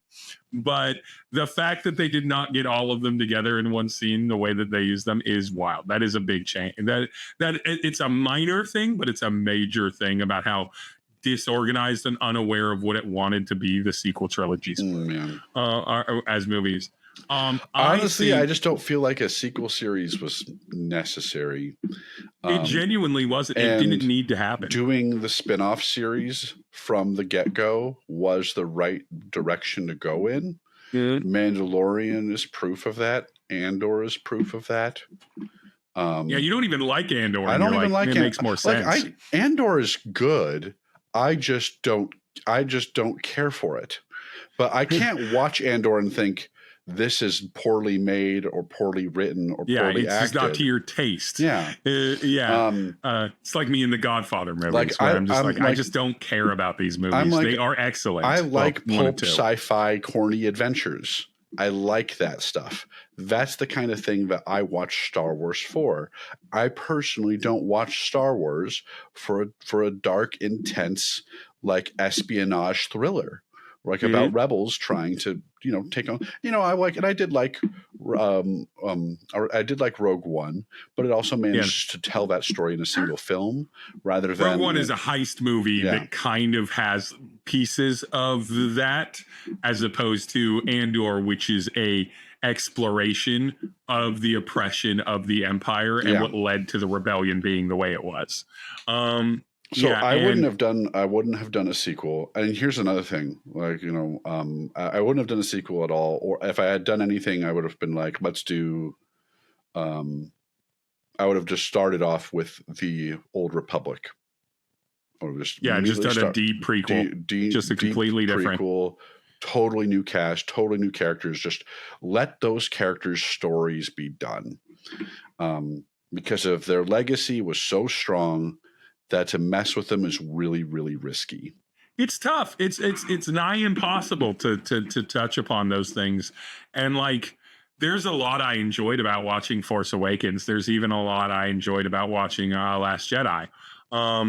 And there's not much I enjoy about Rise of Skywalker, but somehow there's a lot I enjoy. Palpatine and like the return. The act. Oh, Jesus. Jesus fucking Christ. I could talk for 5 hours on what the fuck was that choice. And I like how they literally no further questions will be answered on this subject. We'll just leave it at that. Palpatine returns. What? Let's be real. The Rise of Skywalker should have ended with Rey waking up in bed and it having gone back to the first or like back to either Force Awakens or they just continued on with Last Jedi and been like, all right, we're really breaking. Like Force Awakens, I can kind of. It doesn't make any sense because it was always going to be a trilogy, so you need to respect the material and evolve upon the material. But if the game plan had been, then J.J. Abrams is going to make a thing that really feels like a love letter to the original trilogy. And then Rian Johnson is going to come in and break your expectations away from that drastically. And it's going to go in a completely new direction. That I could have seen why that decision was made of being like as a commentary on like holding on to fandom and the warm feelings of nostalgia. But J.J. Abrams is not a good enough director to pull that off. And as we've discovered Ryan Johnson should not work in big budgets like that at all. They couldn't pull off the sci-fi epic of it. Here's my biggest problem with The Last Jedi is characters making dumb decisions. Yeah, just a lot of dumb decisions happening. A lot of reckless fucking choices from those decisions made by not just our lead characters, but by the other characters running the show that could have prevented the disasters that happened. All they had to say to Poe was, we have a plan. If you doing this stuff would potentially compromise our plan. Due to the sensitivity of the nature of the plan, we are not disclosing the plan. Please follow orders. That's all they had to do. That's all they had to do. And then at the same time, Poe's actions get tons of people killed, and he faces no ramifications for that. Like, let's be real. If he had actually done that shit, they'd have been like, yeah, you're out. And don't worry though, because everything that Finn does in that movie doesn't matter at all. It has no really long or short-term impact on anything. Just get out. Just go do something else for a few hours. Yeah. Everything Finn does in that movie, and everything Rey does is boring and takes her off the board. And so all of it feels bad, and then. Rather than sit with and acknowledge the sort of hot mess that Last Jedi is and be like, okay, but what was good from it? Kylo's whole thing about breaking the idea that maybe Rey is just a person that has no connection to anything, and that Finn didn't have any connection to anything, and that Poe didn't have any connection to anything. Just like this is not a retelling. This is not prophecy. The prophecy is what got us in fucking trouble in the prequels and the original trilogy. The prophecy is a fucking problem. Regular people fixing problems. That's the thing. And then having Kylo and Rey's different, like Rise of Skywalker, if it wasn't named Rise of Skywalker, if instead of Last Jedi, and then instead they named it Fall of Skywalker, and it would have been putting to bed the problem with putting all of your eggs in one basket, the problem with defining that there's a chosen or a couple chosen, like would have been phenomenal. But they didn't do that because J.J. Abrams was mad, and Wilson just like Ryan Johnson just ignored all of the setup and Force Awakens. I have an interesting one for you. Here's what my ballsy take on a sequel series would be. Yeah. Have there be no Force sensitive or Force capable protagonists apart from obviously Luke Skywalker returning, but we talked about our change for return would have been him severing himself from the Force because he's too dark and it's too bad. And then, imagine having all of our protagonists not have the Force and only the antagonist having the Force. You could have set Kylo Ren as this big, like false hero. Yeah. You could have set him up as this amazing false hero. Maybe Kylo Ren is the new leader of the Jedi and he is the villain. And the Jedi are the new villains. Well, Jedi are the new villains. Or you go back with then you get interesting potentialities. Like you're like, okay, well, there's the Jedi problem because they want to they feel like they should be a stronger say in the New Republic, right? The post-rebellion Republic, and they're a problem. And you still have this like. And they've created challenges as well as the normal challenges of governance. That means that the Republic is a problem, and there's this conservative right-wing shift of maybe the Empire made the trains run on time, and that's the First Order, and that then could have given one of your powerhouse actors, Donald Gleason, a fun, complicated thing, which they kind of tried to do with Saw Gerrera and Rogue One and Rebels and stuff like that. Where you have this sort of like very capable person that like maybe our protagonists are like, this is an infrastructure that in theory could be a challenge for the Jedi, but it's too militant. The rebels are too incompetent and the Jedi are too much of a problem. And then it's normal people that solve the problem with humanism. And then you could have had fun commentaries about how Luke is like, yes, they may not be utilizing the Force, but they are implementing the true need of the Force, or the true purpose of the Force in the universe, which is to engage with the universe as like a whole living unit, rather than just like a means of power.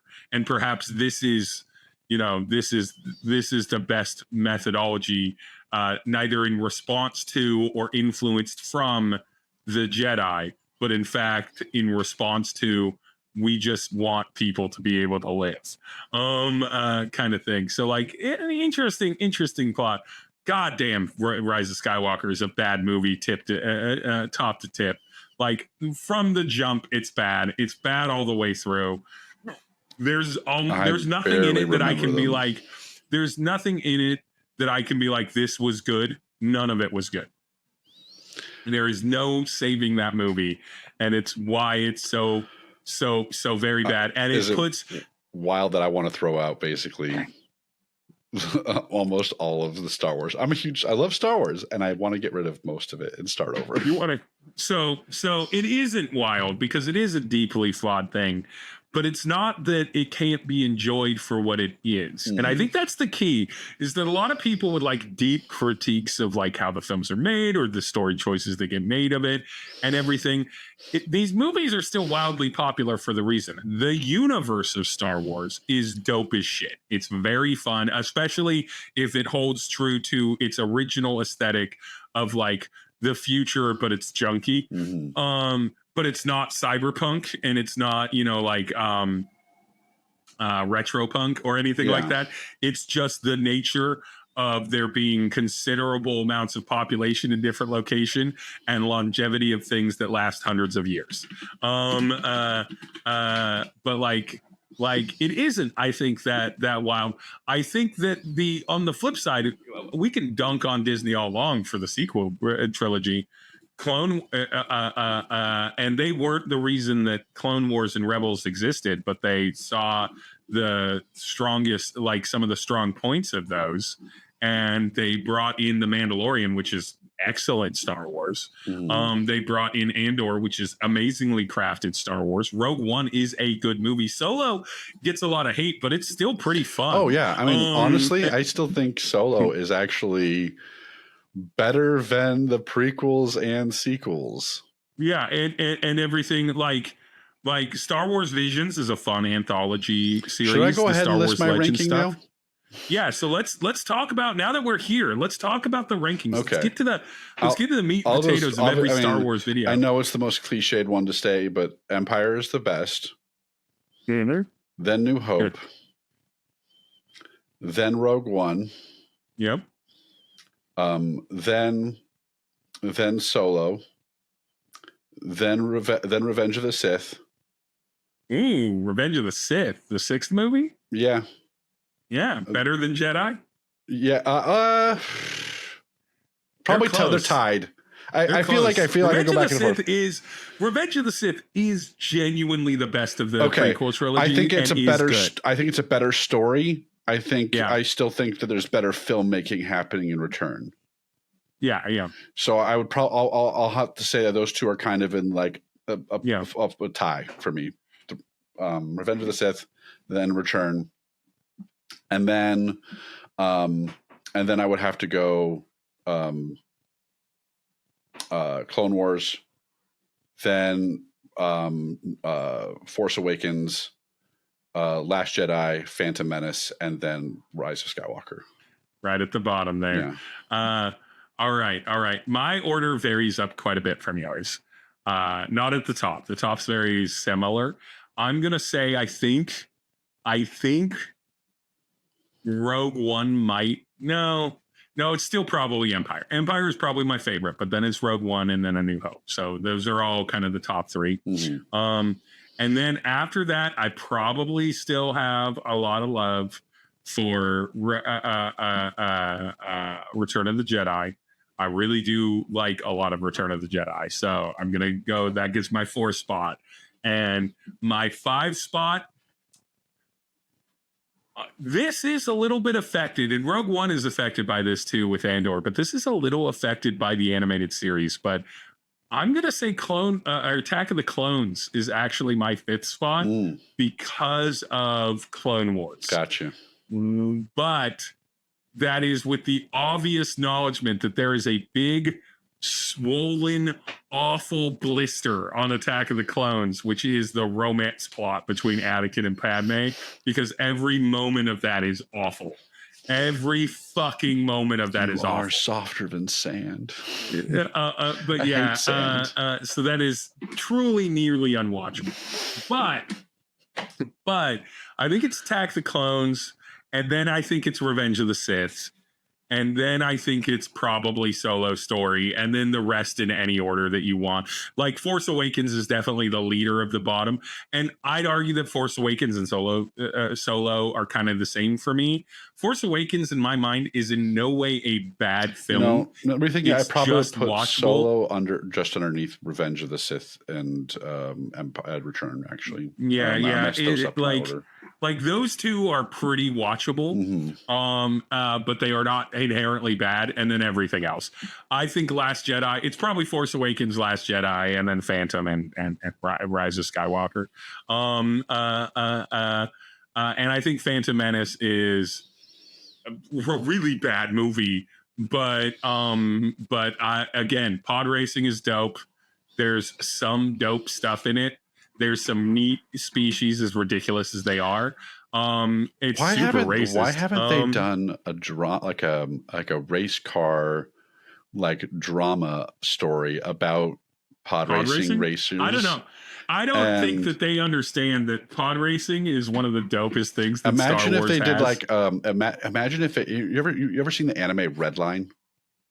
Yeah, I've seen that. Yeah. Imagine if they took the same kind of energy that Redline has and did a planet hopping series of the pod racing Grand Prix all over the Galactic Empire, following a new star racer going up against a whole entourage of other popular racers, kind of like that. Yeah. 100%. Right? It would be so good. And this goes into the television shows and kind of what I want to close our Star Wars Day conversations with, which is sort of the TV of Star Wars. Yeah. Because we're not going to talk about the Ewoks movies or the holiday special or anything like that. The best stuff. Or the animated R2D2 C3PO series droids. There's a thing. That's the thing. You can watch it, or the Ewok animated series as well. They're both, what they are. But we're going to talk about this sort of the Disney, the Clone Wars animated series and Rebels animated series that are sort of the informants of the kind of Disney era of Star Wars animated, even though, again, Clone Wars was before that, and everything. And I want to talk about how Star Wars, not as a setting or not as a storytelling journey of this is the story of Star Wars, but as a backdrop for telling stories, which is, I think, what is the most attractive thing about Star Wars. Yeah. It's not so much that it needs to be about the Skywalkers or even about Jedi or about any of the things that has happened in Star Wars, so much as that it is such a ubiquitous setting that you could argue that it could be as consistently used as, this is an Old West tale, or I'm even going to go further than this. This is something set in America's history. Done. Mandalorian is basically Lone Wolf and Cub. Yeah, and obviously it's a return to form of being inspired by spaghetti westerns and samurai films and stuff like that. And that's why everyone loved it, is because it kept it simple. It had a brilliant fucking soundtrack. It had a very, very different protagonist than any of the Star Wars movies it had, by having a very solitary, stoic, silent, like quiet protagonist. It has the Lone Wolf and Cub factor, and it slaps. It slaps. It brings in a lot of stuff from the animated It falters series. a little bit in season 3, but overall still is pretty good. Overall, I think is a pretty good show.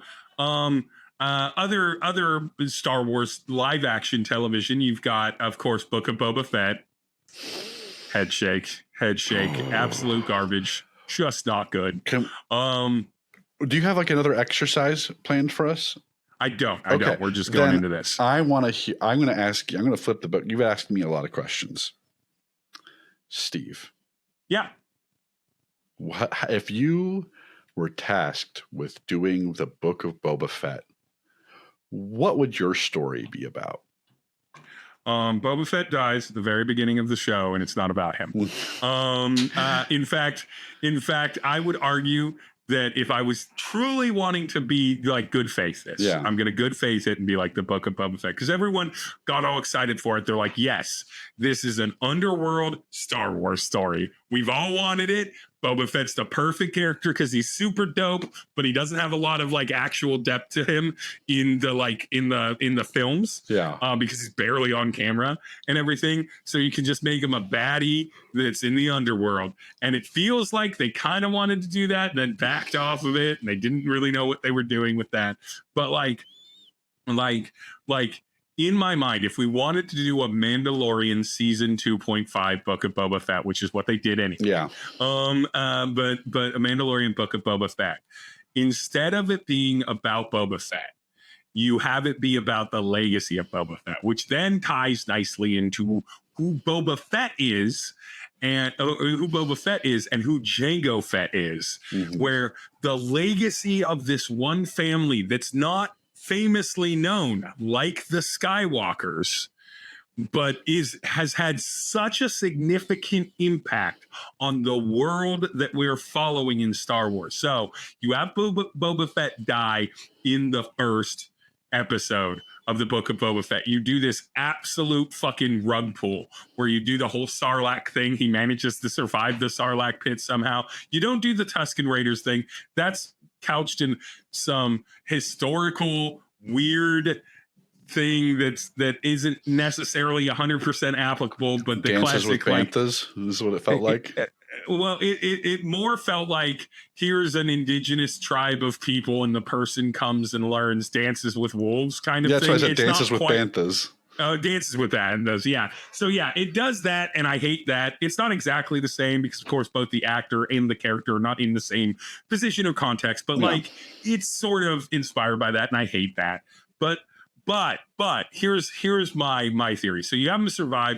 You have him actually start his criminal thing and everything in there, and you give him maybe 2 episodes, but you give him like a buddy that knows who he is, like a young person that knows who he is, and takes up his mantle when he is killed.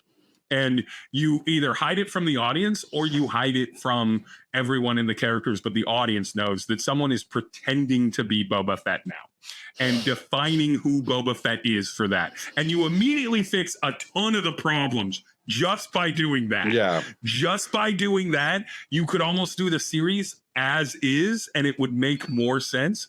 But on top of that, the Book of Boba Fett is something that then works really well for it. And if you want to get real fucking cute with it, you do it. You show that series. You never have Mando meet Boba Fett as adult Mando, and you reveal that it's Mando as a young or an older teenager / young adult that is the person that meets Boba Fett and mimics him. And Mandalorian is in fact operating as a Mandalorian under the ethos of who he believes Boba Fett really was under the hood. And everything. And that and then you do something fun where you acknowledge the fact that Boba Fett would hate that because Boba Fett was not a good man. No, Boba Fett was a monster. One of the few lines he ever gets to have with Vader is "no disintegrations." Like, Yeah, he's a monster, but it's so good because you have Jango Fett, who was just a soldier, and then you have Boba Fett, who's a response to the to the attack of the clones, and Jango Fett's situation, and the fact that there's a bunch of him out there and everything, and then you have then you have Mando, who is a misunderstood response to Boba's situation, and you get all of it together. That's how I would fix Book of Boba Fett. It's something that but in reality, I just wouldn't have done it. You're right. They should have just done like a story about like gangsters in like Mos Eisley. Yeah, and that would have been fine, and it's what everyone wanted, and it's wild that I would have done that. it. Have you ever heard of Nar Shaddaa? Yeah, I would have said, do a story about crime lords on Nar Shaddaa. Yeah.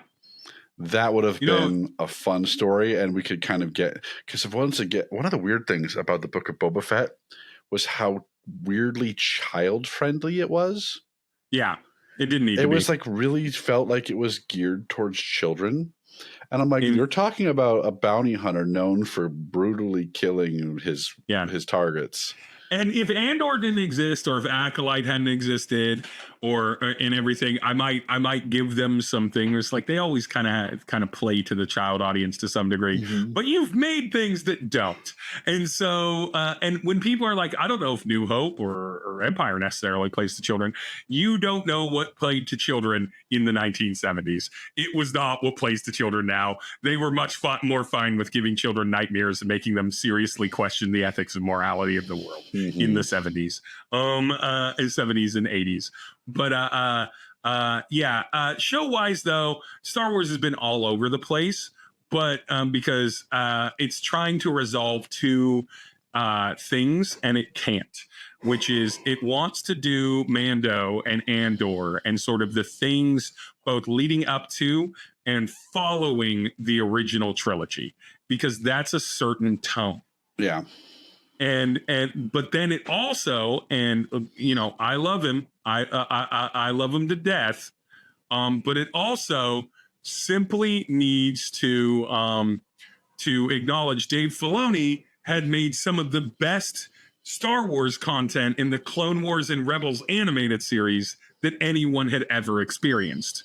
And so it had to acknowledge that like the prequel eras and Rebels were like good now. Imagine Bad Batch, Clone Wars, and Rebels are all enjoyable fucking shows that really add a great amount of context to the things that they're about. Imagine how also those would have been probably enhanced by that change of making the Jedi Knights more of a militaristic order. I mean, you can watch, if you watch all of it, the whole like what Yoda says to Luke, like the whole Luke wanting to destroy and walk away from that, that's all Dave Filoni looking at this and being like, the Jedi Order on its face could not possibly be good. Yeah. Like it couldn't possibly stay good the way that they have it. So I must add depth to this. And he's inspired a lot by legacy writers that came up with like Grey Jedi and different like ethoses of the Force and the witches. And different kinds of Force users. So like we're not the first to come up with the conclusion of the Jedi Order is not there. Kyle Katarn of the Jedi Knight series. Best great Star Wars character or greatest Star Wars character? Wait, who? Kyle Katarn of the Jedi Knight series? No. You don't even know who I'm talking about. No, this is the protagonist of the games, right? Yeah. Yeah, no, absolutely not. The best, honestly, I it's recency bias. I have a lot of deep love for the protagonist of Jedi Knight, Fallen Empire, and Jedi Knight Survivor. That actor and his Cal Kestis. Is I think good. Those games are written very well though, and they're very fun to play. So I have a little bit of bias on him. He is a pretty generic white guy about things, and I do acknowledge that. But again, that's sort of every Jedi that is like the protagonist of things tends to be kind of bland by their nature, because Jedi's they made Jedis have to be that way. And so, except for Kit Fisto. I'm just waiting for the Lando series. It's never going to happen. And they could even just totally lift the plots from the prequel Del Rey books back in the back in the early 80s that are the Han trilogy and the Lando trilogy. And I'd be fine with it, where Lando's just like a gambler that's not very good at things. Obviously Donald Glover could have played it. It would have been perfect. But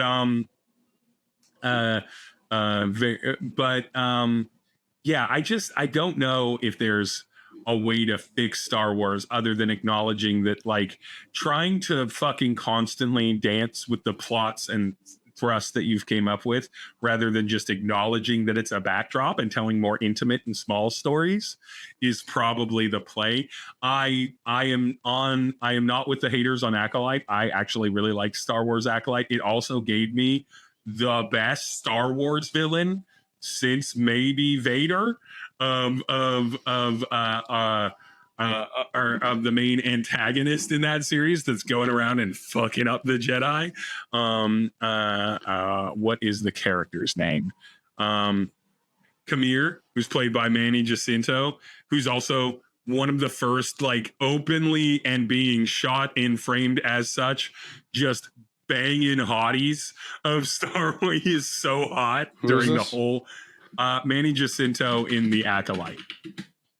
Look up the image. I'll put it in the YouTube video.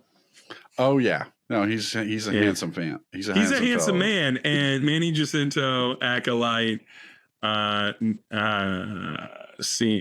scene. If you look at any of the stills of him, some of the sequences, he's definitely like viewed through a lens of, you're pretty hot, my guy. You're pretty seductive, which is really a good dynamic. I think The Acolyte was real fun, and I'm sad we're not going to see, because it was so derided, even though it had the same viewership as Ahsoka and fucking Obi-Wan. Also, stop pivoting your decisions. If you're going to make a movie, make a movie. If you're going to make a show, make a show. Make it from the beginning. If you can't figure out how to make it in that thing, fucking trash it and figure something else out. Don't convert. Conversion is always bad. Obi-Wan is a perfect example of that. Now, Steve, are you ready for my hottest take on Star Wars? What? I am not a fan of the lightsaber choreography of the prequels. Yeah, a lot of kids really like the high lightsaber choreography. I mean, we're internet enough and old enough to have been convinced by red letter media that, in fact, the lightsaber battles are not just bad, but like don't mean anything. Mm-hmm. Did they talk about that? I don't remember them talk about it, but yeah, maybe they did. They talk about how none of the fights hit quite right, because all of the fights in Star Wars are very impressive. To be choreographed well. They're very impressive technically, but they lack emotional depth. I will say that not all of them, but the fights in the sequel series trilogy do have more emotional heft to them.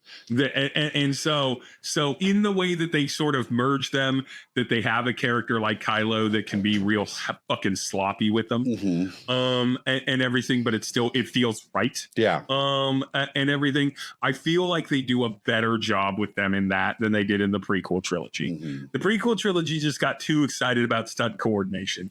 And again, I'm not saying a fight shouldn't look good. It could also mean more. It looks great. But when you're watching Revenge of the Sith and they're like twirling, and it's the fight between Obi-Wan and Anakin, and they're just like twirling their blades around really, really fast. I kind of was just like, yeah, the gif of them just standing and twirling. It just kind of like, it just felt like there was like, it was so technical. It lacked any kind of like emotionality to their movement. 100%. And that's why, like, while Return of a Jedi has a lot of problems, the last fight between Luke and Vader in Return of a Jedi is still probably my favorite lightsaber fight of the entire series. I actually like it better than even though I love the duel between Vader and Luke in Empire, I think I actually prefer the fight in. If you're talking about the Jedi. films, I think I'm with you. If you're talking about all of Star Wars, it's still the fight between Obi-Wan and Darth Maul in Rebels or Clone Wars. I can't remember which one. I did It's also. Rebels. It's got to be Rebels. I think it's Rebels. Yeah, that would. I would be one to watch. I assume that you've at least seen clips of that. I probably have. Yeah, it's been a while. It's exactly the opposite of the prequels, and it's really leading into what makes the fights in the original trilogy strong. If you haven't watched any of the animated, for those that haven't watched any of the animated Star Wars, if you always thought, man, Darth Maul was dope, I wish he had more. Man, does he have more? In the animated series, because they bring him back and he's not dead and everything, and he's not dead in canon either. They take that same Filoni built thing and they keep it in Disney. But eventually in Star Wars Rebels, and I'm ruining this for you, but the show wrapped up years ago and everything. Eventually, Darth Maul gets to Tatooine after Luke is born, and been hiding there, and runs into Obi-Wan. I think I've seen that scene. Yeah, and that scene is notorious because it is everything that is right about a Star Wars drool, and they barely fight. And it's perfect older. It also acknowledges sort of what they did with Obi-Wan in A New Hope, where they wasn't really that drastic of fighting, in a much more single slice samurai saber. Like it hits so many of the beats, and it hits so fucking hard. And the Maul that they have built up over Clone Wars and Rebels, and that Obi-Wan with that final fight scene means so much and hits so emotionally, because the Maul is not there. Darth Maul there is not an agent of the Empire by that point. He is a whole different opinion of everything. And it really hits home how they've resolved that. And it's probably one of the best moments in Star Wars, and it's in an animated series. It's a darn shame too. I mean, like, I don't mean to like hate on television too much, but that's one of the things. You mean the thing that tells the best stories now? Yeah, but one of the years. problems with television is it is a lot less accessible in hindsight. Like, to people coming to it after the fact, it becomes this enormous wall. Yeah, you got to be part of the zeitgeist while it's happening. Exactly. While a movie, I can show you movies from 30, 40 years ago, and you'll be like, oh, cool. But if I bring you a TV show from 20 years ago with 100, 200 episodes, you're going to be like, ooh. I can't. I'm sorry, Brandon. I'm not watching all of Sequest DSV, no matter how many times you try to convince me. How'd you know that's where I was going? Well, you know what? We're gonna have to watch, all of Hercules and Xena. I've already seen it many times over. I was the right age for when it came out. Yeah. I agree with you. It is a barrier, because even in this kind of, even if you take away the fact that if I went to television 30 years ago, I would have very little reason to show most people most TV, because it just wasn't where it needed to be yet. But like, let's say we're 20 years from now, or even now, honestly, but like 10 years, 20 years from now, and I'm trying to convince someone to watch The Wire, because I am a white guy in my 40s. So I'm trying to convince someone to watch The Wire. Wire's a great show. It's not even a lot of episodes by comparison. It's like 50 total, and everything. Same thing with Rebels. It's only like 60 some odd episodes, and everything. So it's not like a lot of TV, but it's a lot more than a movie, right? It's a lot more than 2 hours. And it's also competing with all the other television that's currently out. It's coming out. New stuff. It definitely has that feeling of there. I am curious how that will evolve, and if there will be a subsect of sort of like timeless thing, because again, for most people, televisions do get kind of a cult following too. Yeah, they for most people, if you were to be like, hey, here's this movie from the 80s, and they don't care about movies that much, they're like, I don't want to watch that. Because it's old and it feels old. And they're not wrong, because there's tons of movies out there that they could be watching that they might be more interested in. They're wrong in the way that they're missing out on classic art, but that's true of almost everything. Music, film, television. but but like I am curious if there'll be like the Fireflies of the world where they like kind of hold on, and how many of those will be that. And then we've also seen, I'm curious if we get past the nostalgia period or the next generation handoff period, how many of those like long form TV shows, because we saw recently in streaming, right, where a bunch of Gen Zers started watching things that they may have been kind of tangentially aware of, but never engaged in themselves, from like the 90s and aughts, because they have media that they can stream in the background and they have enough episodes to consume of it. It feels like a hearty full thing, but a lot of that is sitcoms, and a lot of that is like, a lot of that is not like premiere television. And so I'm curious what happens. What happens when it's like Gen Alpha in their 30s, if there's any of them that are going to go back and be like, oh, there was one season of Firefly. Does this still hold like a weight of an interesting thing? I think Firefly also is probably benefited by the fact that it was canceled. Oh yeah, and anything that's less than 30 episodes is arguable, or that has a beginning, or that was built with a beginning, middle, and end. Like I feel like A Good Place will be one of those things long term, that like is really tightly done, or was canceled before its prime. Absolutely, before it got the chance to wear itself out. Yeah, absolutely has a better benefit of it. But yeah, again, Rebels has the problem that it's a TV show. It's the last season that episode airs in, so you got to watch all the seasons for it. It's animated. Its first season, much like Clone Wars, much like almost all animated television that's initially for children, its first season is a little rough to watch because it's really targeting kids. Then it starts getting its legs in its second season, and then the third through the fifth or sixth season is like bangers, because it ages with his audience, similar to Avatar: Last Airbender, similar to pretty much our Steven Universe, pretty much any animated series that's made for all ages.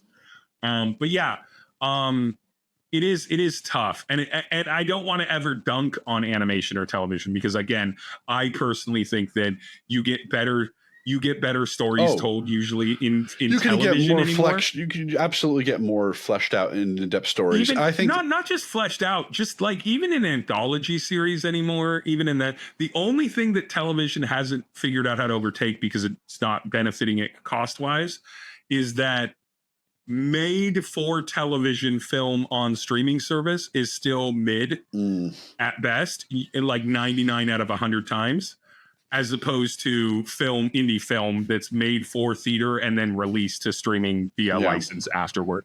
And it's because there's no, like, again, if anyone's going to do it, it'll be Apple TV Plus or something like that. But like, it's because there's no incentive to really fucking put your back into it and cut out like 80% of your audience by making something very good for a group or for a subset. As opposed to the broadest possible thing. There's no benefit in the streaming marketing structure for that, in the way that a film, if it gets 20% of the film going audience, so it makes $30-40 million, that's not a lot, but an indie film, that's a profitable thing. Well, and then of course, every once in a while, a movie comes around that I feel like reminds audiences why people go to the theaters. Yeah, I think right now Sinners is that movie. Right now it's Sinners. I haven't looked today. Let me look today for the complete the finished predictive numbers.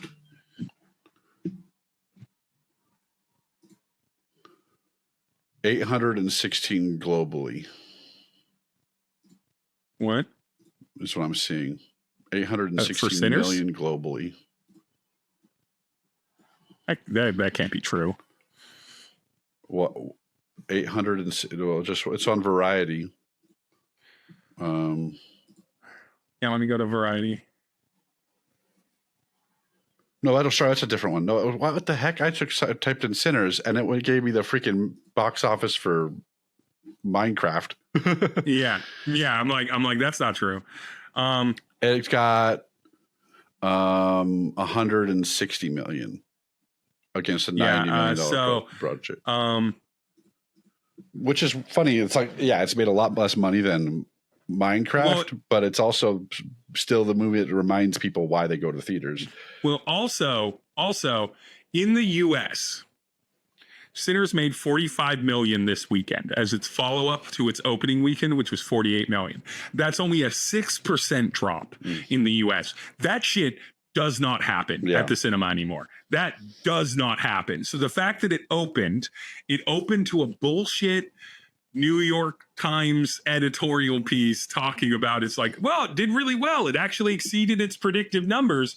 But there might be problems because of both the Ryan Coogler deal and the fact that, of course, it's a blacklead thing. And so they can't just let it be like an overwhelming success without putting a downer caveat on the end of it. But in reality, the fact that it only dipped 45 million means that it's set up on a global, because it's made 160 million globally. It costs 90 million to make, would need to pull in 180 million. Probably actually more like 165 million because the marketing budget is not to break even. It's going to make that now. It's going to crush that. It's probably going to make about $250 million. But more importantly, it's also continued to put Ryan Coogler and Michael B. Jordan on the map of it's like these guys can do anything together and it fucking slaps. They can do big budget. They can do a boxing franchise IP. They can do original IP. And it's put them in that, Ryan Coogler's now in that Jordan Peele, like you make gold at the box office regardless of what you're making kind of thing. And so I don't know. Have you seen it yet? Sinners? No, I have to see it this week because I was going to see it this weekend. We will be talking about that on the next episode. Oh, we're talking about it next time. But we've moved off of Star Wars, which means we're done with Star Wars Day. And if you like our conversation or like our opinions on movies and everything, you can listen to us every or 2 times a month over on Ghost Town Video. Any podcast where podcasts are found, you don't get to see our beautiful faces. And I'm so sorry for that. But you do get to hear our dulcet tones and our opinions on things that are much more interesting, arguably, than the Star Wars conversation, which has been done to death. But we're happy to bring you something you've never seen before. 2 millennial white dudes talking about Star Wars on Star Wars Day. Could not be more obvious. But so yeah, go follow. It's Ghost Town Video Pod wherever pods are found. You can go find us on social media at GTV Pod, or go to gtvpod.com to find all of our locations and our podcast and everything. But this has been fantastic for Star Wars Day. We'll occasionally do separated things either on the pod or here on YouTube when it feels like it's appropriate. But for myself, I've been Steve. And I'm Brandon. And this has been Ghost Town Video, where we used to go to places, physical spaces, to get physical cases made of plastic to watch our terrible Star Wars films. But now we can just complain about them, forcing them upon us on Disney Plus when Marvel is letting us down, which is also a thing that we'll probably do a YouTube video about. But nonetheless, have a good day. Happy Star Wars Day. And as a final troll, live long and prosper. Live long Goodbye. and prosper.